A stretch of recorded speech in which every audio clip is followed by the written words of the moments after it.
बीच पश्चिमी मीडिया ने दावा किया कि वैगनर ग्रुप के विद्रोह में साथ देने वाले एक जनरल को पुतिन ने बर्खास्त कर दिया। दावा किया गया कि वैगनर ग्रुप के विद्रोह की जानकारी जनरल सर्गेई सुरोविकिन को पहले से थी, जिसके बाद उन्हें हिरासत में लिया गया था। लेकिन पुतिन का गुस्सा इतने में शांत नहीं हुआ और उन्होंने वैगनर ग्रुप की मदद करने के आरोप में रूसी सेना के जनरल सर्गेई सुरोविकिन को बर्खास्त कर दिया। रूस के मीडिया के मुताबिक सर्गेई सुरोविकिन की मदद से ही 23 जून को वैगनर ग्रुप के चीफ येवगेनी प्रिगोजिन ने अपने लड़ाकों को लेकर मॉस्को कूच करने की हिम्मत जुटाई थी। खबर है कि रूस के खिलाफ हुए विद्रोह के बाद से ही वो हिरासत में ले लिए गए थे, लेकिन अब उन्हें जनरल पद से बर्खास्त कर दिया गया। उनकी जगह डिप्टी जनरल रहे विक्टर अफजलव को रूस की सेना का जनरल बना दिया गया। उधर सऊदी अरब के न्यूज चैनल अल अरबिया ने दावा किया कि अफ्रीकी देश नाइजर में एक संदिग्ध हमलावर ने सड़कों को खून से रंग दिया। आरोप है कि उस आदमी ने एक साथ नाइजर की फौज के 12 जवानों को गोलियों से भून डाला।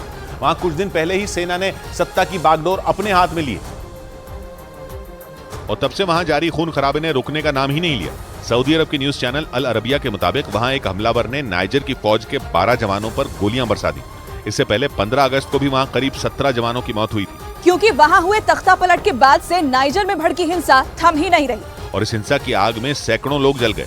नाइजर के मीडिया के मुताबिक कई इलाकों में तो हालात इतने खराब हो गए कि सेना को हिंसक भीड़ पर काबू पाने के लिए कड़े कदम उठाने पड़े।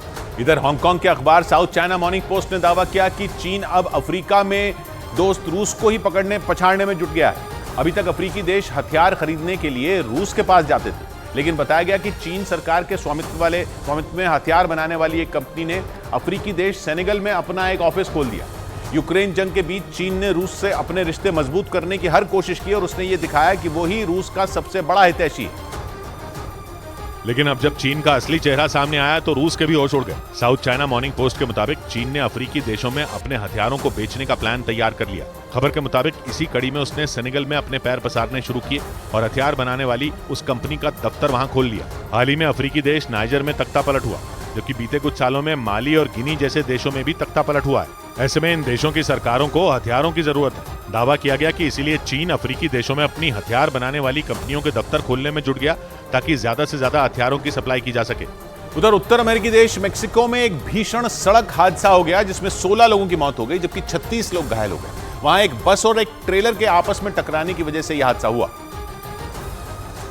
और वो बस हाईवे पर ही पलट गई। भीषण सड़क हादसे के बाद वहां चीख पुकार मच गई, जिसके बाद आसपास के लोगों ने आनन फानन में बस में सवार लोगों को बाहर निकालना शुरू किया और इलाज के लिए पास के अस्पताल में भिजवाया। इस बीच हादसे की सूचना पर रेस्क्यू टीम के साथ पुलिस भी वहां पहुंच गई और लोगों की मदद से घायलों को बस से बाहर निकाला। वहां का इलाके में हुआ यह हादसा इतना भीषण था कि वो बस पूरी तरह तहस नहस हो गई।